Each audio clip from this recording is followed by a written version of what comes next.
नमस्कार मंडळी. सकाळची गडबड, मुलांचा टिफिन आणि त्यात रोज नवीन भाजी काय करायची हा प्रश्न. म्हणून आजची रेसिपी आहे अगदी झटपट उकडलेल्या बटाट्याची भाजी.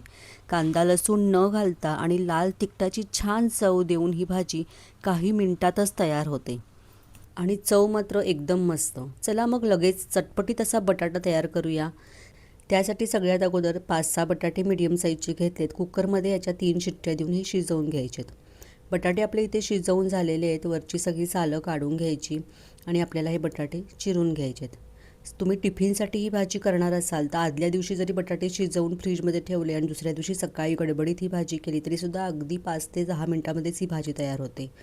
किंवा तुम्ही नैवेद्यासाठी करणार असाल तरीसुद्धा ही भाजी तुम्ही करू शकता, कारण आपण याच्यामध्ये कांदा लसणाचा अजिबात वापर केलेला नाही आहे. त्याच्यामुळे ही परतवून पटकन केलेली चटपटीत बटाटा हा नैवेद्यासाठी सुद्धा उपयोगी होतो.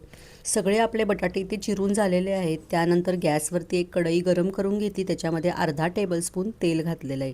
तेल गरम झाल्यानंतर एक पाव चमचा मोहरी घातली आहे. अर्धा चमचा याच्यामध्ये जिरे घातलेले आहेत. जिरे जरा जास्त घालायचे म्हणजे या भाजीला चव चांगली येते. त्यानंतर एक पाव चमचा होईल एवढा हिंग घातलेला आहे आणि हळद घातलेली आहे.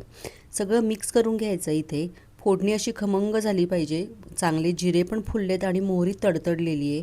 त्यानंतर ह्याच्यामध्ये की नाही चिरलेले बटाटे घालायचे. बटाटे आता ह्याच्यामध्ये फोडणीमध्ये व्यवस्थित मिक्स करून घ्यायची. हिरवी मिरची घालून नैवेद्यासाठी बटाट्याची भाजी कशी करायची ती पण रेसिपी आपल्या चॅनलवरती आहे. मी लिंक डिस्क्रिप्शनमध्ये देते, नक्की चेक करा. त्यानंतर ह्याच्यामध्ये चवीनुसार मीठ घातलेलं आहे. त्याचबरोबर इथे लाल तिखट घातलेलं आहे आणि इथे धणा जिरा पावडर अर्धा चमचा घातलेली आहे आणि अर्धा चमचा गोडा मसाला घातलेला आहे आणि एक छोटा लहान चमचा इथे साखर घातली. साखर आवडत नसेल तर स्किप करू शकता. गोडा मसाल्याच्या ऐवजी गरम मसालासुद्धा वापरू शकता किंवा इतर कोणताही तुम्ही इथं मसाला वापरू शकता. पण इथे मी कांदा लसूण घातलेला नाही आहे. कांदा लसूण न घालता ही भाजी अशी केलेली आहे. त्यामुळे मी इथे गोडा मसाला आणि लाल तिखटाचा वापर केलेला आहे. त्यानंतर इथे मी एक इंच की नाही आलं आहे की नाही ते असं किसून घातलेलं आहे वरच्यावर नुसतं. ह्यामुळे की नाही या भाजीला चव अप्रतिम अशी येते. त्यानंतर इथे भाजलेल्या शेंगदाण्याचा कूट घातलेला आहे आणि पुन्हा हे सगळं मिक्स करून घ्यायचं.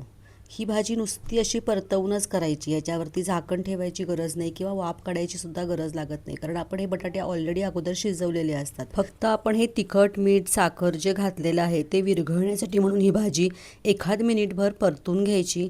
वरतून बारीक चिरलेली कोथिंबीर घालायची. मस्त आपला हा चटपटीत बटाटा तयार झालेला आहे. कांदा लसूण न घालता झटपट बटाट्याची भाजी होते. टिफिनसाठी एकदम परफेक्ट रेसिपी आहे. नैवेद्यासाठी सुद्धा परफेक्ट आहे. रेसिपी कशी वाटली नक्की कमेंट करून सांगा. थोडी जरी आवडली असेल तर एक लाईक नक्की करा. यूट्यूब चॅनलला लाईक करा, शेअर करा, कमेंट करा, हाईप करा आणि सबस्क्राईब करा. फेसबुक पेजला सुद्धा लाईक करा आणि फॉलो करायला विसरू नका.